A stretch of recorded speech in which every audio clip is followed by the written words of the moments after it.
ফজরের, শপথ ফজরের সালাতের বা ফজরের সময়ে, ওয়া লায়ালিন আশরিন, এবং শপথ 10 রাত্রির। এই 10 রাত্রি বলতে কোন রাত্রিকে বোঝানো হয়েছে? হযরত আব্দুল্লাহ ইবনে আব্বাস রাদিয়াল্লাহু তাআলা আনহু তিনি বলেছেন যে এই 10 রাত্রি বলতে বোঝানো হয়েছে জিলহজ মাসের 1 থেকে নিয়ে 10 পর্যন্ত। মানে যতগুলো দিন আমরা পার করি এর মধ্য থেকে এই 10 হচ্ছে অত্যন্ত গুরুত্বপূর্ণ।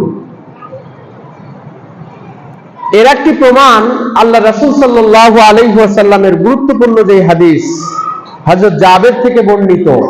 হযরত জাবের রাদিয়াল্লাহু তাআলা আনহু তিনি বলেন যে আল্লাহ রাসূল সাল্লাল্লাহু আলাইহি ওয়াসাল্লাম বলেছেন যে আফদালু আইয়ামিদ দুনিয়া আইয়ামুল আশরি, দুনিয়ার মধ্যে সবথেকে শ্রেষ্ঠ দিন হচ্ছে এই 10 দিন।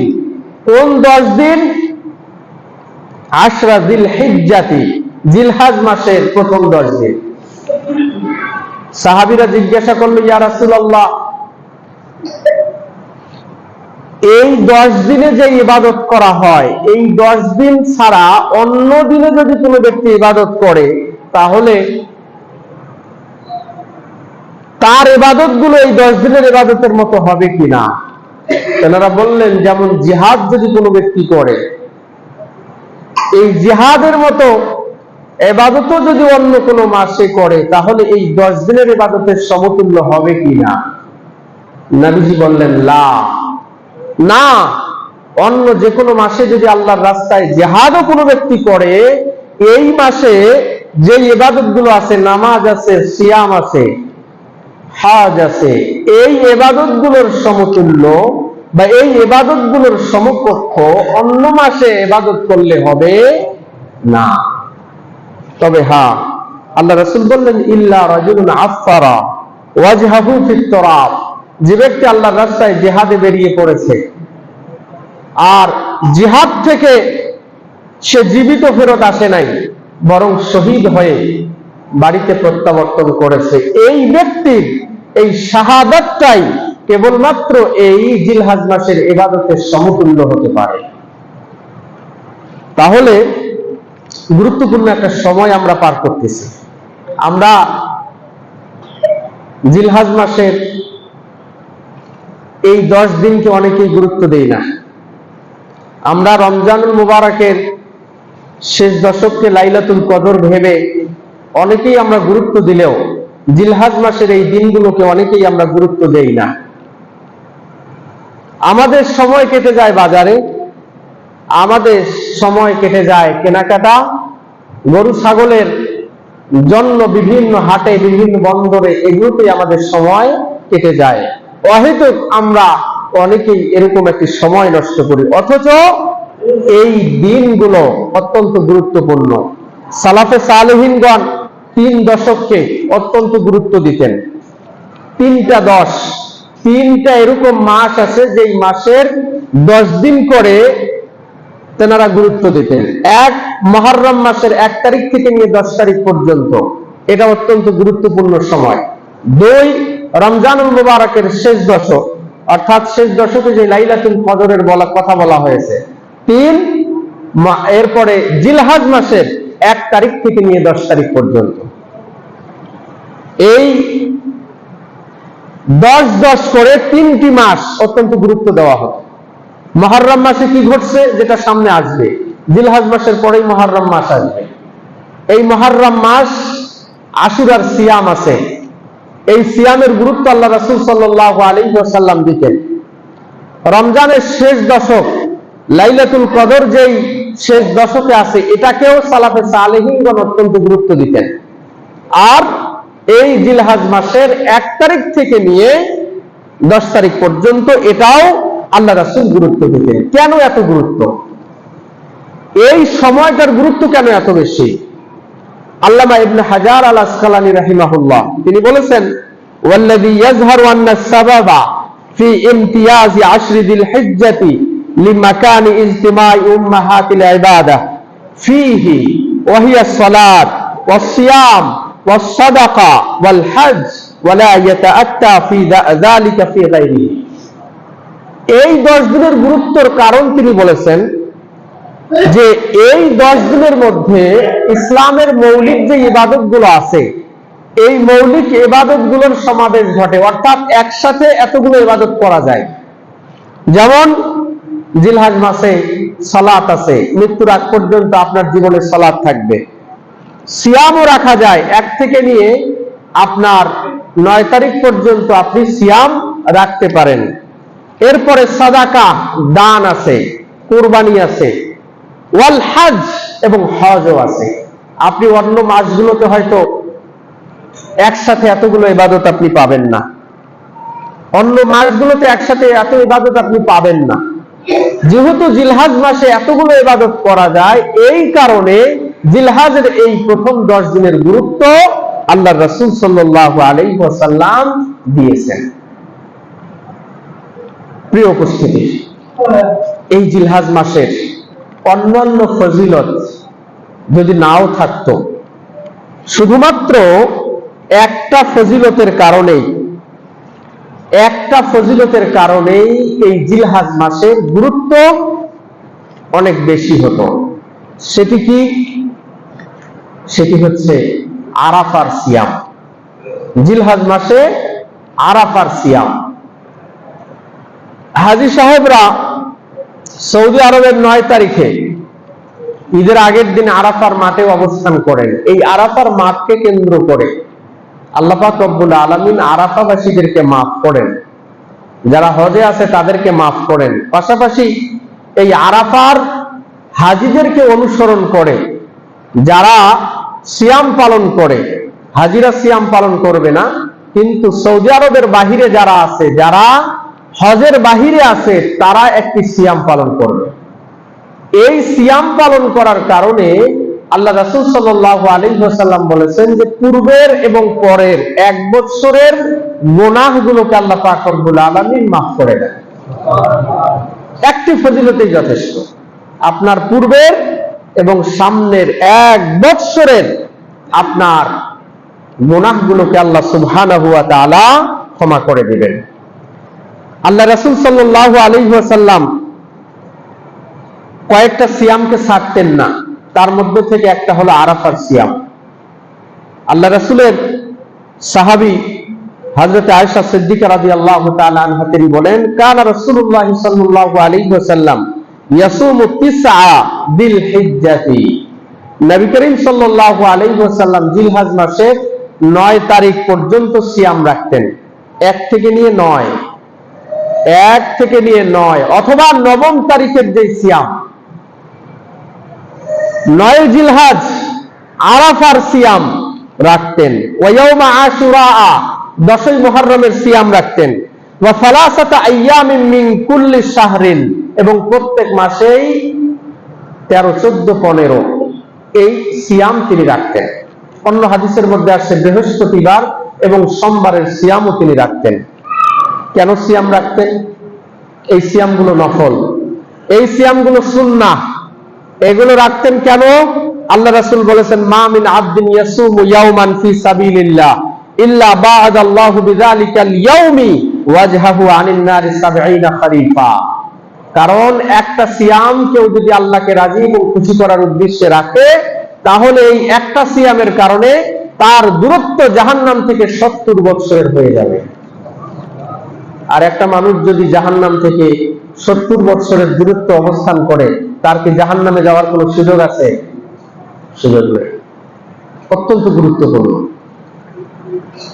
আমাদের এই জিলহজ মাসের 1 থেকে নিয়ে 9 পর্যন্ত ধারাবাহিক সিয়াম আমরা রাখতে পারবো। ঈদের দিনে সিয়াম নেই, 1 থেকে নিয়ে 9 আপনি রাখতে পারবেন। যদি 1 থেকে নিয়ে 9 তারিখ পর্যন্ত আপনি রাখতে নাও পারেন, কমপক্ষে আরাফার সিয়ামটা আপনি রাখবেন। আরাফার সিয়াম কবে রাখবেন এ ব্যাপারে ওলামায়ে কেরামদের 2টা মত। এক, যে বাংলাদেশের 8 তারিখে রাখবেন। বাংলাদেশের 8 তারিখে রাখলে সৌদি আরবে যারা আছে তাদের হবে কয় তারিখ? 9 তারিখ। 9 তারিখে তারা আরাফার ময়দানে উপস্থিত হয়। সুতরাং ওই আরাফার দিনটাকে মিল রেখে আমাদের বাংলাদেশে 8 তারিখ, আরবি মাসের এই জিলহজের 8 তারিখে আপনি এই সিয়ামটা রাখতে পারেন। এক। দ্বিতীয় নম্বর, কতিপয় ওলামায়ে কেরাম বলেছেন যে প্রত্যেক দেশের তারিখ অনুযায়ী 9 তারিখে সিয়াম রাখবে, অর্থাৎ ঈদের আগের দিন। প্রত্যেক দেশ ঈদের আগের দিনে এই আরাফার সিয়ামকে রাখবে, তাতে সৌদি আরবের সাথে মিল হওয়ার কোনো দরকার নেই। এই দুইটার যে কোনো একটা পদ্ধতিতে যদি আপনি এই সিয়ামটাকে রাখেন, আল্লাহ পাক রব্বুল আলামিন সেটিকে কবুল করবেন বলেই আমরা আশাবাদী। ওলামায়ে কেরামরা সেটি মত দিয়েছেন। আমরা এই দুইটির যে কোনোটাই আমরা গ্রহণ করার মতো আমাদের গ্রহণ করার মতো অনুমতি বা অনুমোদন ইসলাম দিয়েছে। আল্লাহ আমাদের বুঝার তৌফিক দান করুন, আল্লাহুম্মা আমিন। সেক্ষেত্রে আমরা চাইলে মঙ্গলবারের দিন, সৌদি আরবে যেহেতু বুধবার ঈদুল আজহা, মঙ্গলবারের দিন আমরা সিয়াম সাধনা করতে পারবো ইনশাআল্লাহ আরাফার। সোমবার রাতে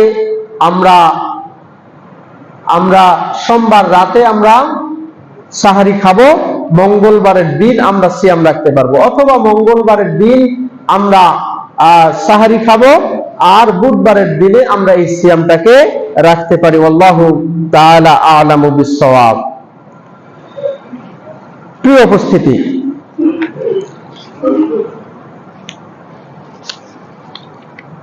এই জিলহজ মাসের গুরুত্বপূর্ণ আরেকটা আমলের কথা যদি বলি, তাহলে সেটি হচ্ছে অধিক হারে জিকির করা। অধিক হারে জিকির করা, কারণ হযরত ইবনে ওমর রাদিয়াল্লাহু তাআলা আনহু তিনি বলেছেন, মা মিন আইয়ামিন আযমু ইনদাল্লাহ ওয়ালা আহাব্বু ইলাইহিল আমালু ফীহিন্না মিন হাযিহিল আইয়ামিল আশরি ফাআকসিরু ফীহিন্না মিনাত তাহলিলি ওয়াত তাকবীরি ওয়াত তাহমীদি। তিনি বলেছেন যে রাসূল বলেছেন যে আল্লাহর কাছে প্রিয় দিন সমূহের মধ্যে থেকে এই জিলহজ মাসের 1 থেকে নিয়ে 10 পর্যন্ত যেই দিনগুলো আছে, এর থেকে প্রিয় কোনো দিন নেই। সুতরাং এই 10 দিনে তোমরা বেশি বেশি লা ইলাহা ইল্লাল্লাহ পড়ো, বেশি বেশি আল্লাহু আকবার বলো, বেশি বেশি আলহামদুলিল্লাহ বলো। এটি বলতে কি আমাদের কষ্ট হবে? খুব বেশি সময় লাগবে? লাগবে না। এই লা ইলাহা ইল্লাল্লাহ, আল্লাহু আকবার, আলহামদুলিল্লাহ, এটি খুব সংক্ষিপ্ত শব্দ, কিন্তু এটির ফায়দা বা এটির সওয়াব, এটির প্রতিদান হাদিসের মধ্যে যেভাবে আসছে এটি বর্ণনা করে শেষ করা যাবে না। কারণ আল্লাহ রাসূল বলছেন, আত-তুহুরু শাতরুল ঈমান, পবিত্রতা ঈমানের অঙ্গ।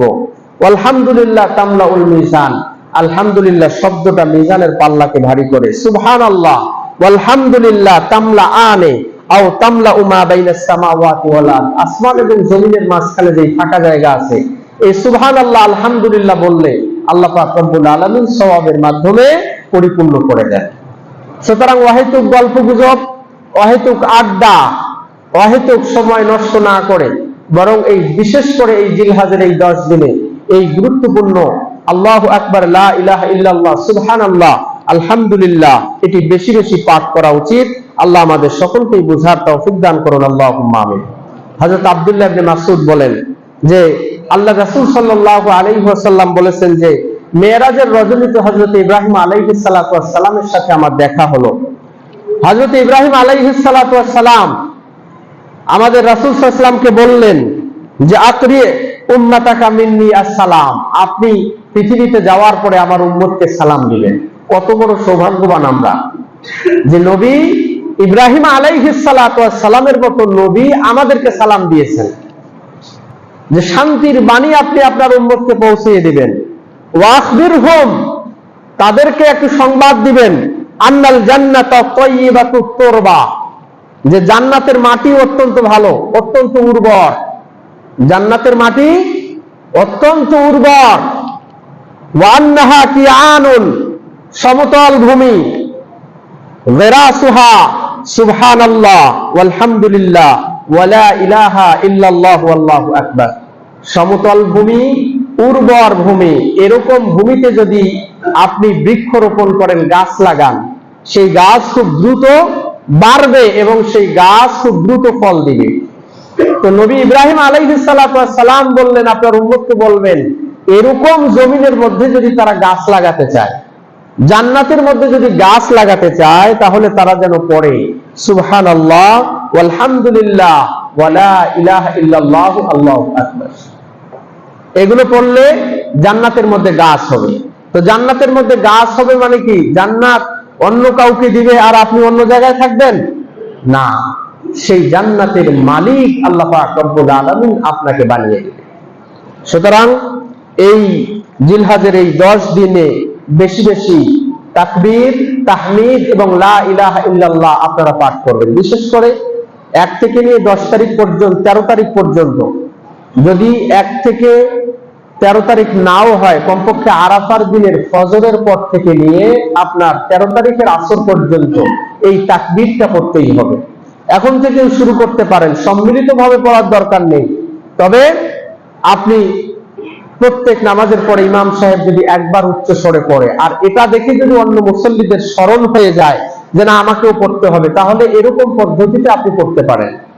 ইমাম সাহেব পড়বেন আল্লাহু আকবার, আল্লাহু আকবার, লা ইলাহা ইল্লাল্লাহ, আল্লাহু আকবার, আল্লাহু আকবার, ওয়ালিল্লাহিল হামদ। একবার পড়লে সমস্ত মুসল্লিদের স্মরণ হয়ে গেল, বাস এরকম পদ্ধতিতে পড়া যেতে পারে। 13 তারিখ, ওই যে জিলহজ মাসের 13 তারিখের আসর পর্যন্ত এরকম তাকবীর চলতেই থাকবে।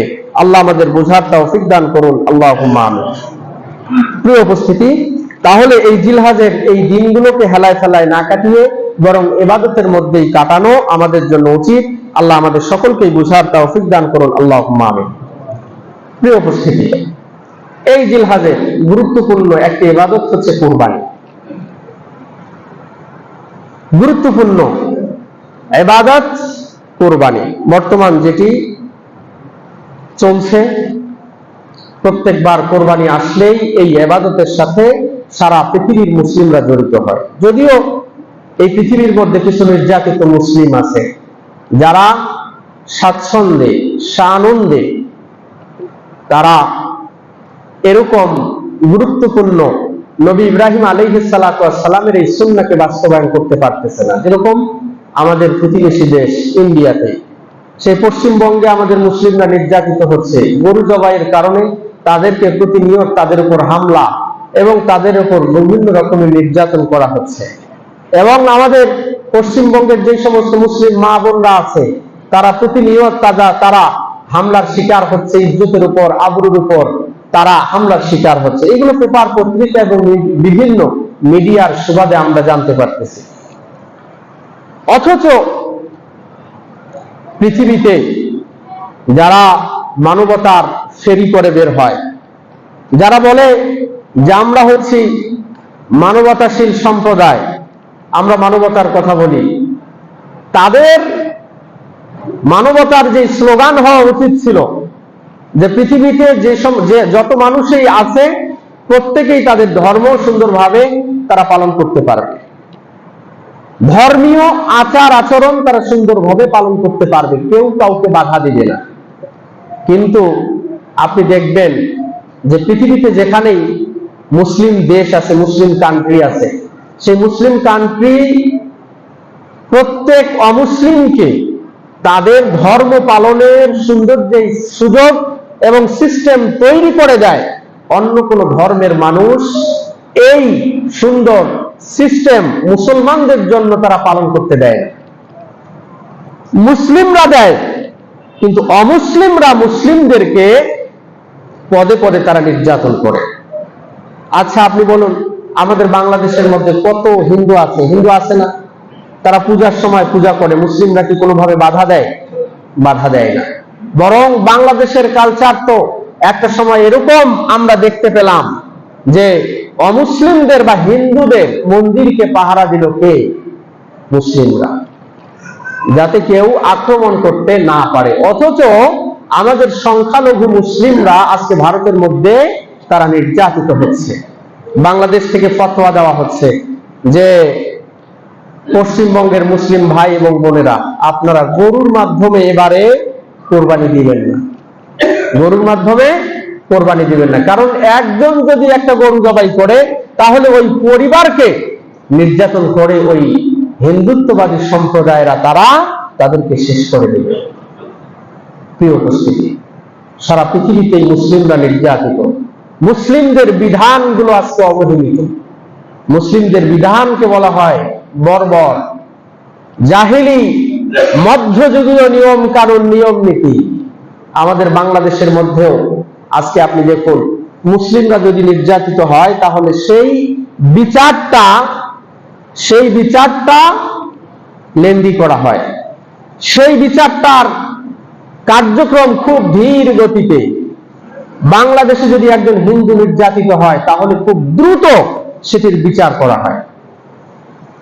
যেরকম গত পরশু আমাদের বাংলাদেশের মধ্যে সবথেকে আলোচিত যে বিষয়, রামিসা নামের যেই ছোট্ট একটি শিশুকে ধর্ষণ করা হলো, বাংলাদেশের ম্যাক্সিমাম মানুষ তারা চাচ্ছে যে এরকম ধর্ষণকারীদের ফাঁসি জনসম্মুখে দেওয়া হোক, জনসম্মুখে দেওয়া হোক।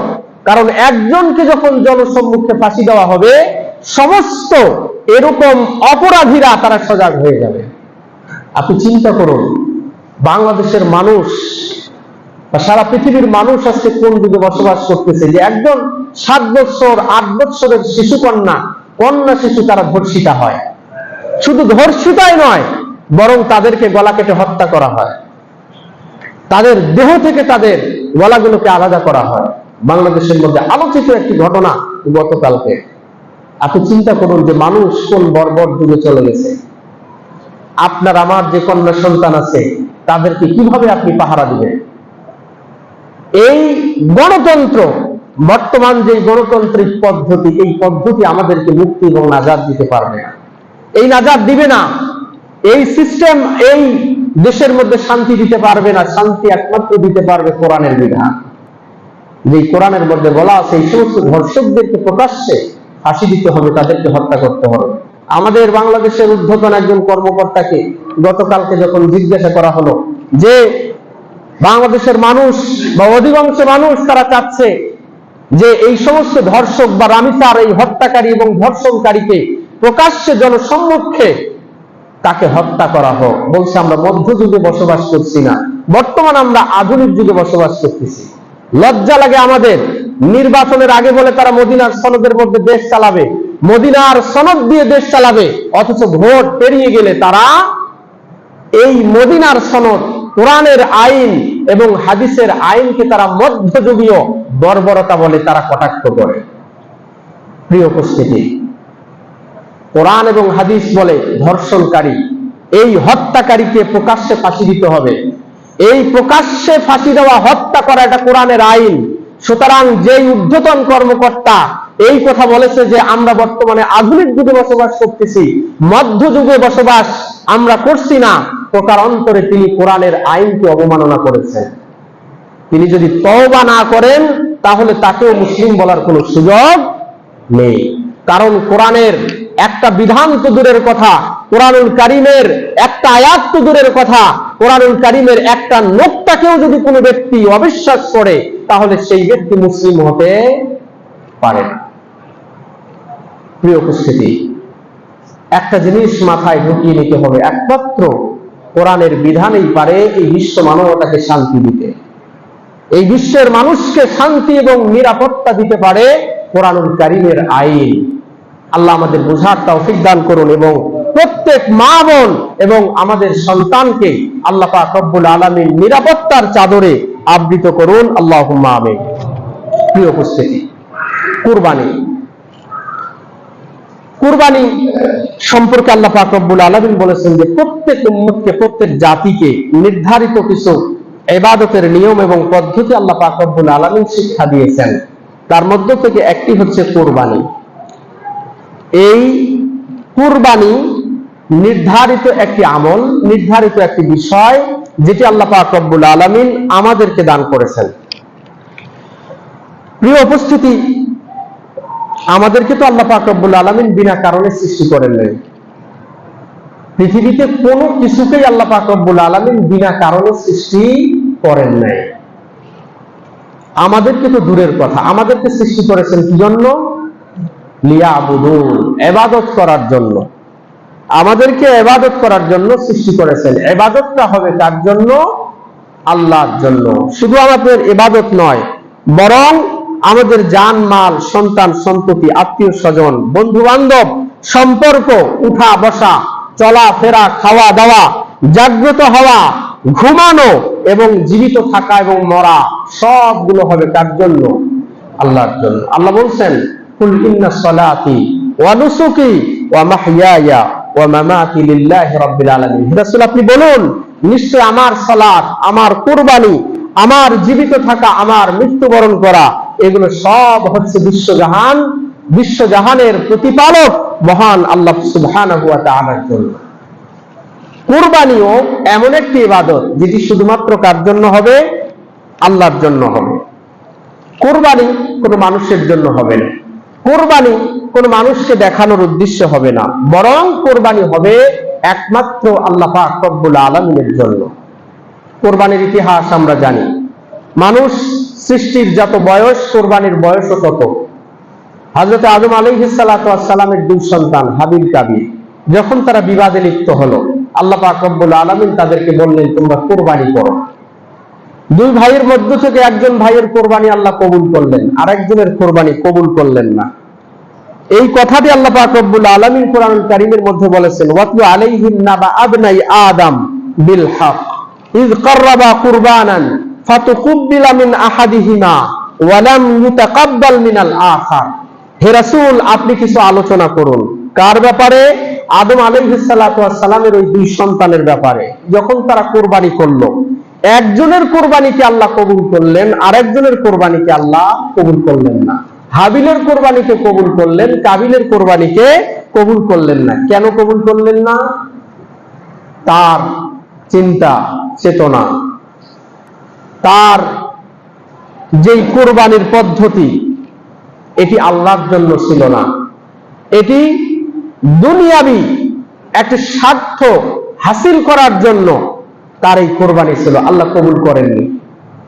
আল্লাহ বলেছেন, ইন্নামা ইয়াতাকাব্বালুল্লাহু মিনাল মুত্তাকিন। যারা আল্লাহকে ভয় করে, আল্লাহকে রাজি এবং খুশি করার উদ্দেশ্যে কোরবানি করে, তাদের কোরবানি আল্লাহ কবুল করেন। প্রিয় উপস্থিতি, সুদের টাকা, ঘুষের টাকা, হারামের টাকা আল্লাহকে রাজি খুশি করার উদ্দেশ্য নয়, অন্য উদ্দেশ্য যদি এটি হয়, এই কোরবানি হবে।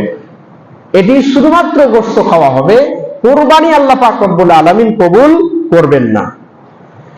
প্রিয় উপস্থিতি, আল্লাহ পাক রব্বুল আলামিন বলেছেন, ফামান কানা ইয়ারজু লিকা রাব্বিহি ফালইয়ামাল আমালান সালিহান ওয়া লা ইউশরিক বিইবাদাতি রাব্বিহি আহাদা।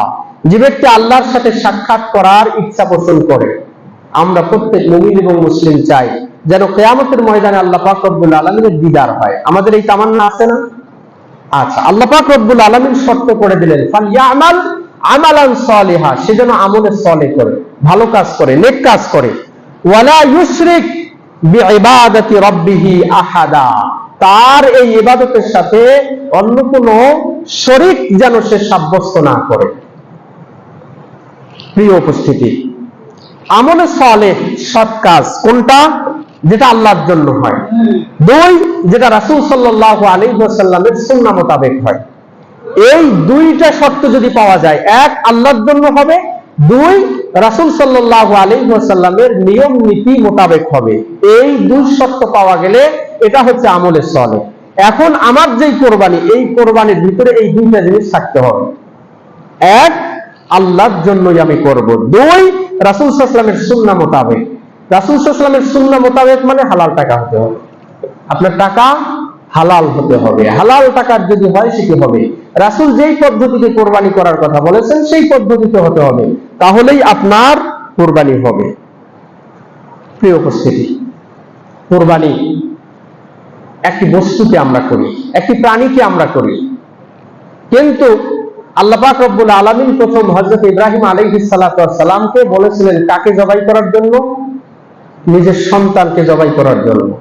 এই সন্তানকে জবাই না করে পরবর্তীতে আল্লাহ পাক রব্বুল আলামিন তেনাকে হাদিয়া দিলেন কি? দুম্বা। এই দুম্বাকে জবাই করার মাধ্যমে সারা জীবনের জন্য এই স্মৃতিকে বিশ্ববাসীর সামনে উপস্থাপন করার জন্য প্রতি বছর এই মুসলিমরা এই কোরবানির এই সিস্টেম চালু রেখেছে। একটু চিন্তা করুন যে আমাদের নিজের থেকে অনেক সময় আমরা আমাদের সন্তানদেরকে ভালোবাসি, নিজের থেকে সন্তানদেরকে ভালোবাসি। হযরত ইব্রাহিম আলাইহিস সালাতু ওয়াস সালামও সন্তানকে ভালোবাসতেন। তেনাকে সেই সন্তানের মাধ্যমে পরীক্ষা করা হয়েছে। এই পরীক্ষার মধ্যে তিনি পাস করলেন। আল্লাহ পাক রব্বুল আলামিন এই বিশাল এই পরীক্ষা সম্পর্কে বলেছেন, ইন্না হাযা লাহুয়া আল বালাউল মুবিন, এটি ছিল স্পষ্ট একটি পরীক্ষা। এই পরীক্ষায় যখন হযরত ইব্রাহিম আলাইহিস সালাতু ওয়াস সালাম পাস করলেন, তেনাকে বলা হলো ওয়া ইযা বতালা ইব্রাহিম রাব্বুহু বিকালিমাতিন ফাআতাম্মাহুন। হযরত ইব্রাহিম চূড়ান্ত পর্যায়ের পাস করলেন। ক্বালা ইন্নী জাইলুকা লিন-নাস ইমামা, হে ইব্রাহিম, এই পরীক্ষার পুরস্কার স্বরূপ, এই পরীক্ষায় যে তুমি পাস করেছো পুরস্কার স্বরূপ সারা পৃথিবীর ইমাম এবং নেতা তোমাকে বানিয়ে দিলাম। জবাই হচ্ছে কে? হযরত ইসমাঈল। আর পুরস্কার পাচ্ছে কে? হযরত ইব্রাহিম আলাইহিস সালাতু ওয়াস সালাম। কারণ নিজের থেকেও মানুষ সন্তানকে ভালোবাসে। এজন্য হাদিসের মধ্যে আসছে, ইদা মাতা ওয়ালাদুল আবদ, যখন কোন বান্দার কোন সন্তান মারা যায়, ক্বালাল্লাহু তাআলা লিমালাইকাতিহি, আল্লাহ পাক রব্বুল আলামিন ফেরেশতাদেরকে জিজ্ঞাসা করেন, কবাসতুম ওয়ালাদা আবদি, আমার বান্দার এই সন্তানকে তোমরা আমার কাছে নিয়ে আসছো, গ্রহণ করছো, তার জানকে কবাস করছো। তারা কি বলে? তারা কি বলে? যাদের সন্তান ইন্তেকাল করে, এই মানুষগুলো যদি ধৈর্য ধারণ করার পরে আল্লাহর প্রশংসা করে যে আল্লাহর সম্পদ আল্লাহ নিয়ে গেছে, ইন্না লিল্লাহি ওয়া ইন্না ইলাইহি রাজিউন যদি পাঠ করে, ফেরেশতারা বলে যে ফায়াকুলুনা হামিদাকা ওয়াস্তারজা, হে আল্লাহ, এরা তো আপনার প্রশংসা করতেছে, সন্তান মারা যাওয়ার পরেও আপনারই কৃতজ্ঞতা বর্ণনা করে এবং তারা ধৈর্য ধারণ করতেছে। আল্লাহ তখন বলেন, ফায়াকুলুল্লাহু তাআলা উবনু লিআবদি বাইতান ফিল জান্নাহ, আমার এই বান্দার জন্য জান্নাতের মধ্যে তোমরা একটা ঘর নির্মাণ করো। পৃথিবীতে অনেকেরই সন্তান মৃত্যুবরণ করে, আমরা অনেক সময় হাহুতাশ করি। এই হাহুতাশ না করে আপনি যদি ধৈর্য ধারণ করতে পারেন, আল্লাহর কৃতজ্ঞতা প্রকাশ করতে পারেন, তাহলে জান্নাতে আপনার জন্য ঘর নির্মাণ হবে। এই সন্তান জাহান্নামের পথে আপনার অন্তরায় হবে, বাধা হবে। এই সন্তানের মাধ্যমে আপনার যদি ঈমান থাকে এবং কিছু আমল থাকে, আল্লাহ পাক রব্বুল আলামিন আপনার জান্নাতকে নিশ্চিত করবেন। প্রিয় উপস্থিতি, হযরত ইব্রাহিম আলাইহিস সালাতু ওয়াস সালাম সেই আদরের সন্তানকে তিনি কুরবানি দেওয়ার জন্য ব্যস্ত হলেন এবং এক পর্যায়ে সেই কুরবানি সেই সন্তান না হয়ে বরং একটি দুম্বাকে আল্লাহ পাক রব্বুল আলামিন কুরবানির ব্যবস্থা করলেন। প্রিয় উপস্থিতি, আরবের মানুষেরা, জাহিলি যুগের মানুষেরা, তারা হযরত ইব্রাহিম আলাইহিস সালাতু ওয়াস সালামের অনুসারী হিসাবে নিজেদেরকে দাবি করত। তারা বলতো আমরা হযরত ইব্রাহিম আলাইহিস সালাতু ওয়াস সালামের অনুসারী, এবং তারা তিন পদ্ধতিকে নিজেদের সন্তানদেরকে হত্যা করত। তিন পদ্ধতি। এক, কন্যা সন্তানকে হত্যা করত, কারণ এই কন্যা সন্তানের বিয়ে শাদী দিতে হবে, এটা তারা তাদের জন্য লজ্জাজনক মনে করত। এরকম ভাবে তারা নারীদেরকে হত্যা করত। দুই, তারা তাদের যে কোনো সন্তানকেই হত্যা করত, ছেলে হোক মেয়ে হোক, যে কোনো সন্তানকে হত্যা করত। কেন?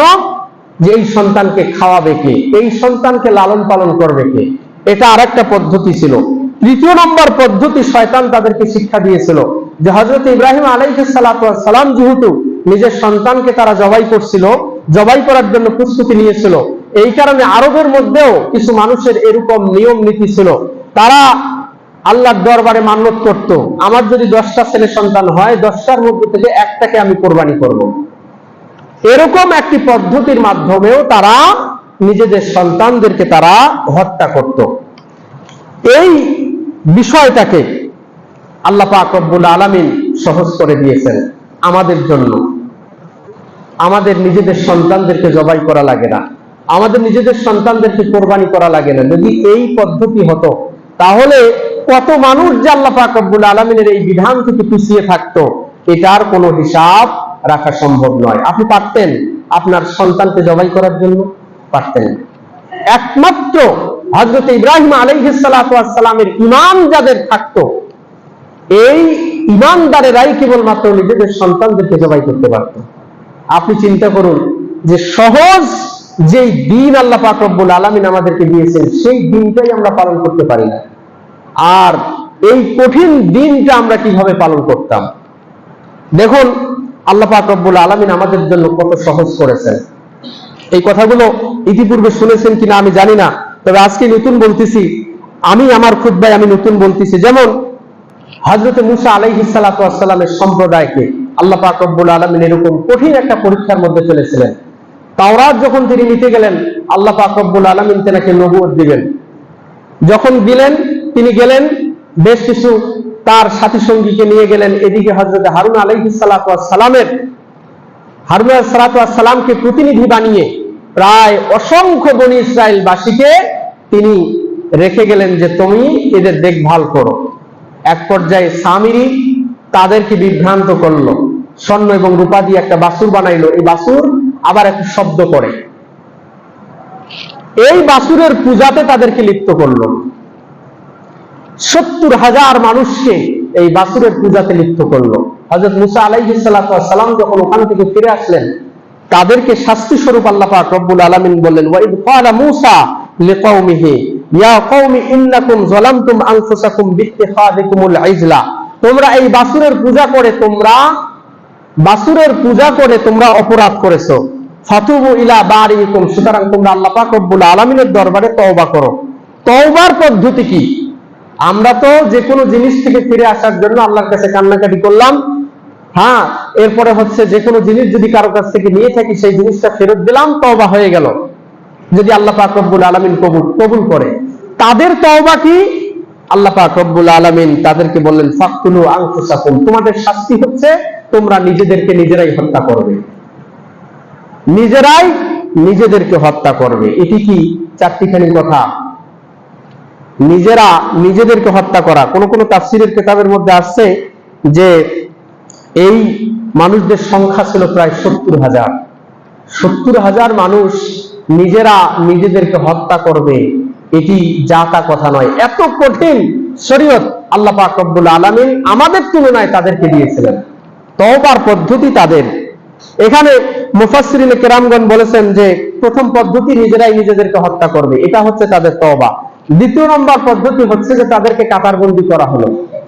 যারা এই বাছুরের পূজার সাথে সম্পৃক্ত ছিল তারা এক কাতারে, আর যারা সম্পৃক্ত ছিল না তারা হচ্ছে আর এক কাতারে। যারা সম্পৃক্ত ছিল না এই মানুষগুলো ওই মানুষদেরকে হত্যা করবে। তা আপনি চিন্তা করুন যে নিজেকে মৃত্যুর জন্য প্রস্তুত করা, অন্যের হাতে যে তুমি আমাকে মেরে ফেলো, এটি সহজ কোনো হিসাব নয়। হযরত ইব্রাহিম আলাইহিস সালামের এরকম সন্তান হযরত ইসমাইল আলাইহিস সালাম, তিনিও নিজেকে জবাইয়ের জন্য প্রস্তুত করেছিলেন। কোথায় সেই হযরত ইব্রাহিম আলাইহিস সালামের ঈমান, কোথায় সেই হযরত ইসমাইল আলাইহিস সালামের ঈমান, আর কোথায় হচ্ছে আজকের যুগের মুসলমানদের ঈমান? প্রিয় উপস্থিতি, সহজ বিধানগুলোই আমরা মানতে চাই না, সহজ বিধানগুলোই আমরা মানতে পারি না। আল্লাহ পাক রব্বুল আলামিন আমাদের জন্য সহজ করে দিয়েছেন। বনী ইসরাইলদের সিস্টেম ছিল, যদি তাদের পেশাব কোনো কাপড়ের মধ্যে লাগতো, সেই কাপড়টা কেটে ফেলতে হতো, আজীবন ওই কাপড় নিষিদ্ধ। আমাদের কি পেশাব কারো কাপড়ের মধ্যে লাগে না এরকম মানুষ নেই। সেই পেশাবকে ধৌত করা হলেই সেই পেশাবটা পবিত্র হয়ে যায়। তো আল্লাহ পাক রব্বুল আলামিন আমাদের উপরে অনেক ইহসান করেছেন, আমাদের উপরে অনেক দয়া করেছেন। এই দয়া করার পরেও আমরা সেই বিষয়গুলোকে আমরা সঠিকভাবে পালন করতে পারি না। আসুন আল্লাহ পাক রব্বুল আলামিন আমাদের সকলকে এই বিষয়গুলো মেনে চলার তৌফিক দান করুন, আল্লাহুম্মা আমিন। প্রিয় উপস্থিতি, কুরবানি যেহেতু আমরা মুসলিম, ইব্রাহিম আলাইহিস সালামের এই সুন্নাহকে আমরা বাস্তবায়ন করি প্রতি বছর। এই জিলহজ মাস উপলক্ষে কিছু গুরুত্বপূর্ণ ইবাদত আল্লাহ পাক রব্বুল আলামিন দিয়েছেন। তার মধ্য থেকে প্রথম নম্বর যে বিষয়, জিলহজ মাসের চাঁদ উঠলে যারা কোরবানি করতে ইচ্ছুক, যারা কোরবানি করবে, তারা তাদের চুল নখ কর্তন করা থেকে বিরত থাকবে। যারা কোরবানি দেওয়ার ইচ্ছা পোষণ করবে, সকলের জন্য নয়, যারা কোরবানি দেবে, এই কোরবানি দাতারা জিলহজ মাসের চাঁদ উঠলে এই চুল এবং নখ কাটা থেকে বিরত থাকবে। এটা হচ্ছে তাদের জন্য এক নম্বর গুরুত্বপূর্ণ একটি বিষয়। দ্বিতীয় নম্বর হচ্ছে কোরবানি। এই কোরবানির পশু কি, কোন কোন পশু দিয়ে কোরবানি করা যায়? পশু দিয়ে কোরবানি করা যায়, উট দিয়ে কোরবানি করা যায়, গরু দিয়ে যায়, ছাগল দিয়ে যায়। ছাগলেরই অন্তর্ভুক্ত হচ্ছে দুম্বা এবং ভেড়া। তাহলে ছাগল, দুম্বা, ভেড়া, উট এবং গরু, এগুলো দিয়ে কোরবানি করা বৈধ। অনেক বিদ্বানগণ গরুর অন্তর্ভুক্ত করেছেন মহিষকে, যে মহিষ দিয়েও যদি কোনো ব্যক্তি কোরবানি করে তাহলে সেটা কি হবে? জায়েজ হবে। প্রিয় উপস্থিতি, এই যে কোরবানির যে পশু, উট, গরু, ছাগল, এই যে 3 ধরনের পশু, এই 3 ধরনের পশুর ভিতরে 4টা যদি দোষ থাকে, 4টা যদি ত্রুটি থাকে, তাহলে সেই পশু দিয়ে কোরবানি করা বৈধ হবে না। 1 নম্বর, স্পষ্ট খোরা, ল্যাংড়া, স্পষ্ট ল্যাংড়া, এই পশু দিয়ে কোরবানি হবে না।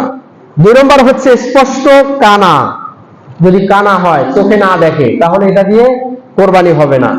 স্পষ্ট রোগী, রোগ স্পষ্ট, যে এই বকরিটার বা এই ছাগলটার, এই গরুটার রোগ আছে, জীর্ণ শীর্ণ, এরকম পশু দিয়েও কোরবানি হবে না। এরপরে হচ্ছে অর্ধেক নাক কাটা, কান কাটা, শিং ভাঙা, এক কথায় খুদ, এরকম পশু দিয়ে কোরবানি করা যাবে না। তবে হ্যাঁ, ক্রয়ের পরে কিনে নিয়ে আসছেন বাজার থেকে, আগে আপনি দেখেন নাই, এখন বাসায় নিয়ে আসার পরে আপনি দেখতেছেন যে একটা ত্রুটি আছে, তার একটা শিং ভাঙা আছে, বা তার সে আসলে তার একটা চোখ কানা, আপনি বাড়ির মধ্যে এসে দেখলেন, তাহলে এই পশু দিয়ে কোরবানি করতে কোনো সমস্যা নাই, এটি বৈধ হবে। আপনি কেনার পূর্বে এই ত্রুটিগুলো যথাসম্ভব আপনি চিহ্নিত করার চেষ্টা করবেন। যদি আপনার সামনে আসে যে এগুলো ত্রুটিযুক্ত, তাহলে আপনি সেটাকে অ্যাভয়েড করবেন, সেটাকে আপনি করবেন না, সেটাকে কিনবেন না। আর যদি কেনার পরে কোনো কিছু দেখা যায়, তাহলে তাতে কোনো সমস্যা নেই। গুরুত্বপূর্ণ যেই কথা, বাজারের মধ্যে আজকে সাইলাব, বাজারের মধ্যে সব থেকে বেশি যে গরুগুলো দেখা যায়, বিষাক্ত ইনজেকশন এবং বিষাক্ত ট্যাবলেট খাওয়ায়া গরুকে মোটা তাজা করা হয়।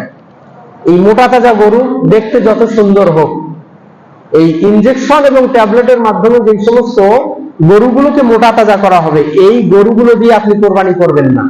কোন ওলামায়ে কেরামগণ বলেছেন যে এটা দিয়ে হবেই না। কেন হবে না?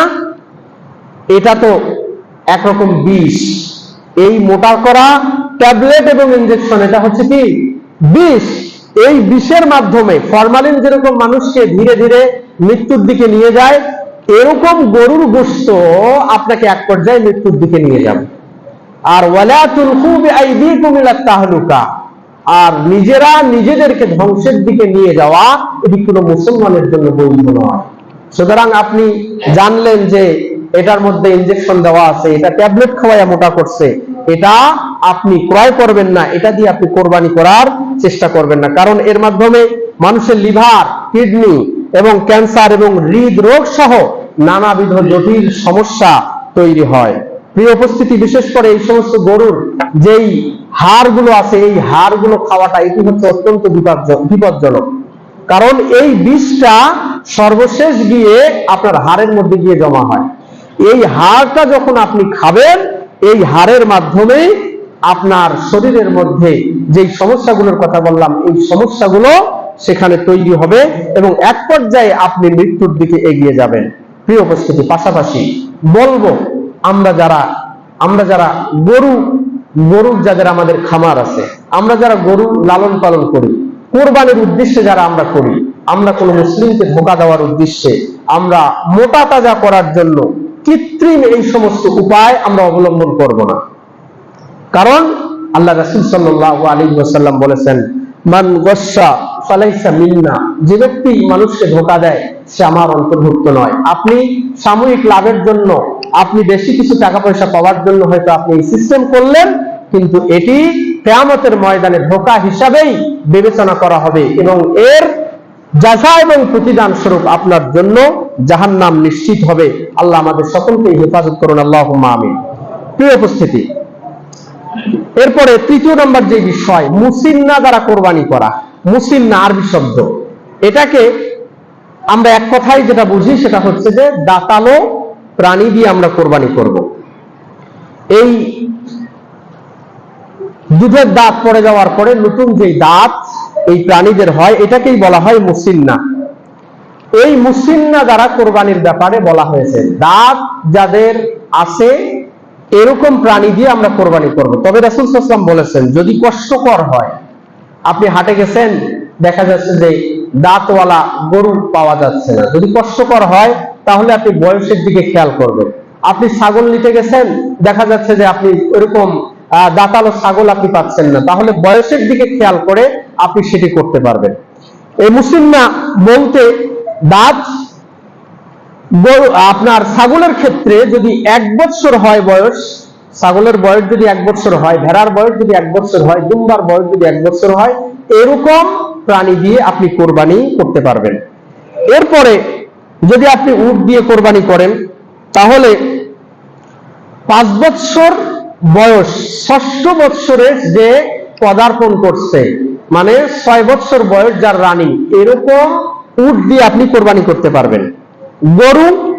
গরুর ক্ষেত্রে আপনার 3 বছর, অর্থাৎ 2 বছর বয়স, 3 নম্বর বছর রানী, 3 নম্বর বছর যেই গরু চলছে, এরকম গরু দিয়ে আপনি কোরবানি করতে পারবেন। অনেকেই হাটে যাওয়ার পরে এই ইমাম সাহেবকে বা মুয়াজ্জিন সাহেবকে বা বৃদ্ধজনকে মোবাইল করেন যে হুজুর দাঁতওয়ালা কি লাগবেই? হ্যাঁ, দাঁতওয়ালা যদি আপনি পান তাহলে আলহামদুলিল্লাহ, ভালো কথা। আর যদি আপনি না পেয়ে থাকেন তাহলে বয়সের দিকে খেয়াল করে আপনি এই কোরবানির পশুকে কিনবেন। আল্লাহ আমাদের সকলকে বুঝার তৌফিক দান করুন, আল্লাহুম্মা আমিন। প্রিয় উপস্থিতি, এখন প্রশ্ন হচ্ছে যে আমরা একটা পরিবারের পক্ষ থেকে কয়টা কোরবানি করব? আমার পরিবারের সদস্য হচ্ছে 10 জন। এই 10 জন পরিবারের সদস্যের মধ্যে আমরা কয়টা কোরবানি দেব? এক কথায় জবাব, একটা পরিবারের জন্য একটা কোরবানি। পরিবারের সদস্য 1 থেকে নিয়ে 50 বা 100 হতে পারে, একটাই কোরবানি, আপনি একটা কোরবানি দিবেন। যদি সর্বনিম্ন একটা, এর উপরে যদি আপনি দিতে চান তাহলে দিতে পারবেন, বাধা দিবে না। আপনি একটা পরিবারের জন্য একটাই কোরবানি দিবেন। রাসূল সাল্লাল্লাহু আলাইহি ওয়াসাল্লাম এরকমই করতেন। তবে হ্যাঁ, আপনার সন্তান মনে করেন 3 জন, এখন 3 জন সকলেই আলাদা আলাদা খায়, তাহলে এই আলাদা আলাদা যারা খায়, আলাদা আলাদা যারা একসাথে খায়, তারা একটা পরিবার হিসাবে বিবেচিত হবে। আপনার সন্তানরা যারা আলাদা আলাদা খায়, তারা আলাদা আলাদা পরিবার। সুতরাং প্রত্যেক পরিবারের যদি সামর্থ্য থাকে তাহলে প্রত্যেক পরিবারেই তারা আলাদা আলাদা কোরবানি করবে। প্রিয় উপস্থিতি, আমাদের সমাজের মধ্যে আর একটা বিষয় প্রচলিত আছে, এই কোরবানির সাথে আকিকা দেয় অনেকেই। কোরবানির সাথে আকিকার কোনো সম্পর্ক নেই। কোরবানির সাথে, কোরবানির ভাগের মধ্যেই অনেকে আকিকা দেয়। এই কোরবানি এবং আকিকা একাকার করে ফেলে। না, কোরবানি আলাদা বিধান এবং আকিকা আলাদা বিধান। সুতরাং আকিকা যেই পদ্ধতিতে আল্লাহ রাসূল সাল্লাল্লাহু আলাইহি ওয়াসাল্লাম করেছেন সেই পদ্ধতিতেই করা হবে, আর কোরবানি যেরকম পদ্ধতি আল্লাহ রাসূল সাল্লাল্লাহু আলাইহি ওয়াসাল্লাম শিক্ষা দিয়েছেন সেরকম পদ্ধতিতেই এই কোরবানি করতে হবে। প্রিয় উপস্থিতি, এরপরে যে বিষয়টা সবথেকে আলোচিত বিষয়, যে আসলে গরু এবং উটের মধ্যে কয়জন দেওয়া যায় আর ছাগলের মধ্যে কয়জন দেওয়া যায়। ছাগল, ভেড়া, দুম্বা এগুলো একটা পরিবারের জন্য একটাই। গরু এবং উটের ক্ষেত্রে এখানে আল্লাহ রাসূল সাল্লাল্লাহু আলাইহি ওয়াসাল্লামের যে হাদিসটা আছে, সাহাবী বলছেন যে আমরা এক সফরের মধ্যে ছিলাম, সেই সফরের মধ্যে আমরা গরুতে 7 জন এবং উটের মধ্যে 10 জন আমরা সম্পৃক্ত হয়ে কোরবানি করলাম। তো এই হাদিসটাকে কেউ কেউ আসলে সফরের সাথে নির্ধারণ করছে যে সফরের অবস্থায় কেবলমাত্র ভাগে কোরবানি দেওয়া যাবে। তবে অধিকাংশ উলামায়ে কেরামদের বক্তব্য হচ্ছে যে এই হাদিসটা সফরের সাথে খাস নয়, অর্থাৎ সফর এবং সফরের বাইরে উভয় অবস্থায় একটা গরুতে 7 জন অংশগ্রহণ করতে পারবে, 7টা পরিবার অংশগ্রহণ করতে পারবে। একটা উটের মধ্যে 7 এবং 10 অংশগ্রহণ করতে পারবে। অধিকাংশ উলামায়ে কেরামরা এটাই মতামত ব্যক্ত করেছেন। তবে সবার বিতর্কের ঊর্ধ্বে যদি আপনি থাকতে চান তাহলে আপনি একটা পরিবারের জন্য একটা প্রাণীকেই কোরবানি করবেন। আপনি ছাগল একটা দিলেন, এটা আপনার জন্য উত্তম হবে। গরু একাই একটা দিলেন, এটা আপনার জন্য উত্তম হবে। তবে জায়েজ আছে একটা গরুতে এবং একটা উটের মধ্যে 7 এবং 10 অংশগ্রহণ করা।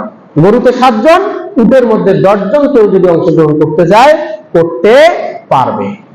তাহলে এক্ষেত্রে আমরা সোজাসুজি যে হিসাবটা বলবো যে অতি উত্তম হচ্ছে, আমরা বলবো কোনো রকমের ঝামেলা নেই। আপনি একসাথে দিলেন, একজন নামাজ পড়ে আরেকজন নামাজ পড়ে না, একজনের টাকা হচ্ছে হালাল আরেকজনের হারাম, অনেক কিছুর আসলে সম্ভাবনা আছে। সুতরাং আপনি এককভাবেই কোরবানি দেওয়ার চেষ্টা করবেন। তবে ভাগে কোরবানি দেওয়াও নাজায়েজ বলার কোনো সুযোগ নেই। আপনি গরুতে 7 জন দিতে পারবেন। আল্লাহ পাক রব্বুল আলামিন আমাদের সকলকে বুঝার তৌফিক দান করুন, আল্লাহুম্মা আমিন। কোরবানির সময় আপনি 10 তারিখ, 11 তারিখ, 12 তারিখ এবং কোনো বিদ্যান বলেছেন 13 তারিখ পর্যন্ত করতে পারবেন।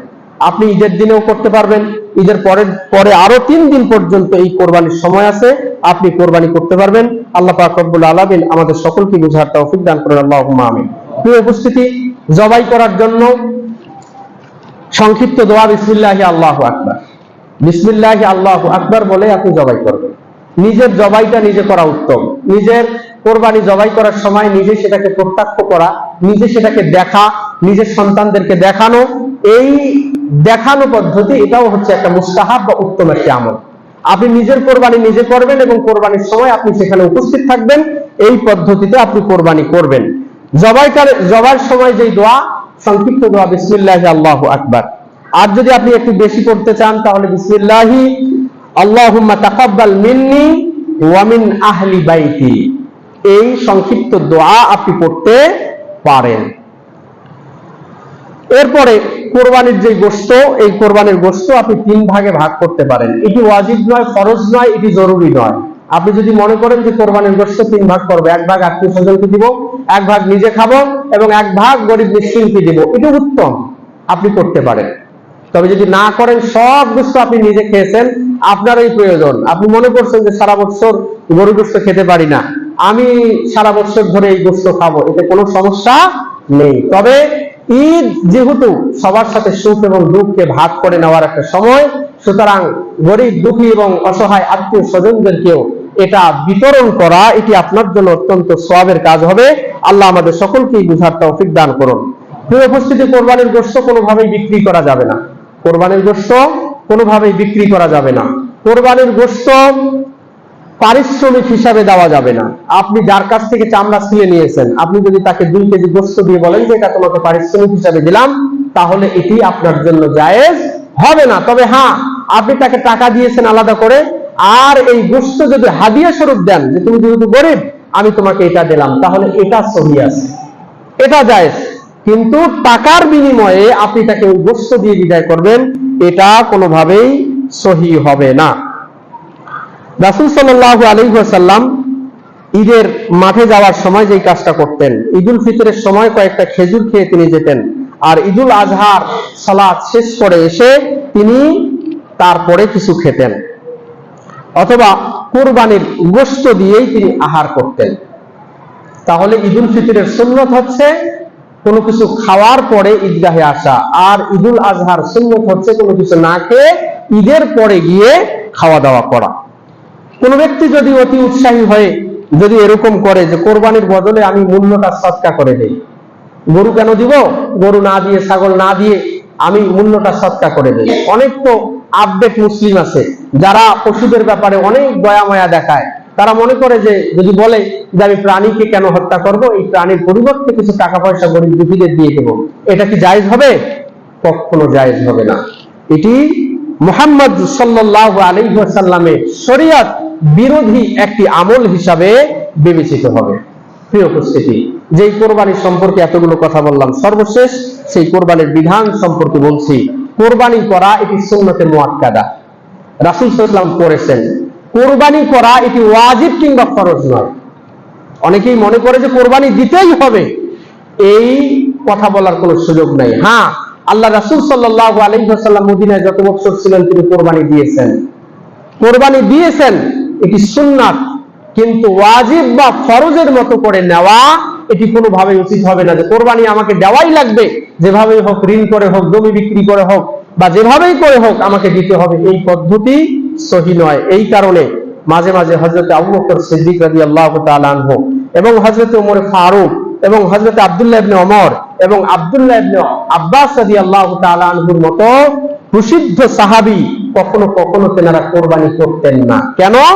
যাতে মানুষ সেটাকে একরকম ফরজ মনে না করে, যেটা করতেই হবে। সুতরাং কারো যদি ঋণ থাকে, কারো যদি ধার থাকে, কোরবানির পরিবর্তে ঋণ পরিশোধ করা তার জন্য জরুরি। কোরবানির পরিবর্তে ঋণ পরিশোধ করা তার জন্য জরুরি। আল্লাহ পাক রব্বুল আলামিন আমাদের সকলকে বোঝার তৌফিক দান করুন, আল্লাহুম্মা আমিন। প্রিয় উপস্থিতি, পোষা বা কেনা কোনো পশুকে যদি কোরবানির জন্য আমরা নির্দিষ্ট করে থাকি, তাহলে সেই পশুটাকে আর বদল করা যাবে না। আপনি একটা ছাগল পোষেন, আপনি নিয়ত করছেন যে এটাকে আমি কোরবানি দিব, কিন্তু শেষে গিয়ে দেখতেছেন যে আরে এই ছাগলের দাম তো অনেক, এখন ছাগলটা বিক্রি করে আমি গরুর কোরবানি করি, এটা জায়েজ হবে না। তবে হ্যাঁ, তার থেকে যদি উত্তম আপনি দিতে চান, যে এটা তো একটু ছোট হয়ে যায়, আমি আর একটু বড় দেই, তাহলে ওটাকে পরিবর্তন করে বড় আপনি দিতে পারবেন। প্রিয় উপস্থিতি, কোরবানির পশু যদি হারিয়ে যায় বা চুরি হয়ে যায়, তার পরিবর্তে অন্য কোরবানি দেওয়া আপনার জন্য জরুরি নয় যে আমাকে দিতেই হবে, আমি তো আগে নিয়ত করছিলাম, এখন তো হারিয়ে গেছে বা ইয়া করছে, এটা জরুরি নয়। তবে হ্যাঁ, আপনি যদি টাকা পয়সাওয়ালা মানুষ হন, তাহলে আপনি সেটি করতে পারেন, আপনি আবারও কোরবানির পশু ক্রয় করে আপনি কোরবানি করতে পারেন। এরপরে গুরুত্বপূর্ণ আরেকটি যে বিষয়, কোরবানির যে চামড়া, এই কোরবানির চামড়াটা, এটি যদি আপনি নিজে ব্যবহার করতে পারেন তাহলে নিজেই ব্যবহার করবেন। সেই প্রাচীন যুগে কোরবানির এই চামড়াগুলোকে তারা জায়নামাজ বানাইতে প্রসেস করে বা আরো অন্যান্য কাজে ব্যবহার করত। অথবা আমাদের বাংলাদেশের মধ্যে এমন কিছু এলাকা আছে যে এলাকাগুলোর মধ্যে কোরবানির এই যে চামড়া আছে, এই চামড়াগুলো খায়। আমরা হয়তো অভ্যস্ত নই, যার কারণে আমরা খেতে পারি না। তো আপনি যদি নিজের কোনো কাজে ব্যবহার করতে পারেন তাহলে সেটিকে আপনি ব্যবহার করবেন, যদি ব্যবহার না করেন তাহলে সেটিকে আপনি বিক্রি করে দেবেন। বিক্রি করা মূল্য এটি আপনি নিজে ব্যবহার করতে পারবেন না, এটি সাদাকা করে দিতে হবে। আমাদের এলাকায় যেহেতু আমরা সম্মিলিত ভাবে সম্ভবত আমরা কোরবানির চামড়াগুলোকে একত্রিত করি এবং জামাতবদ্ধ ভাবে যেহেতু সেগুলোকে বিক্রি করা হয়, বিক্রি করার পরে এই কোরবানির যে চামড়ার অর্থ, এই অর্থটাকে ওই যে ৮ খাত, ফকির, মিসকিন, ঋণগ্রস্ত ব্যক্তি এবং আরো অন্যান্য যে সমস্ত খাতগুলোর কথা আমরা বলছি, ৮ শ্রেণীর, এই ৮ শ্রেণীর মানুষের মধ্যেই এটিকে বন্টন করা হবে। আল্লাহ পাক রব্বুল আলামিন আমাদের সকলকে এই কোরবানির এই বিষয়গুলোকে বোঝার তৌফিক দান করুন, আল্লাহুম্মা আমিন। বারাকাল্লাহু লানা ওয়া লাকুম ফিল কুরআন।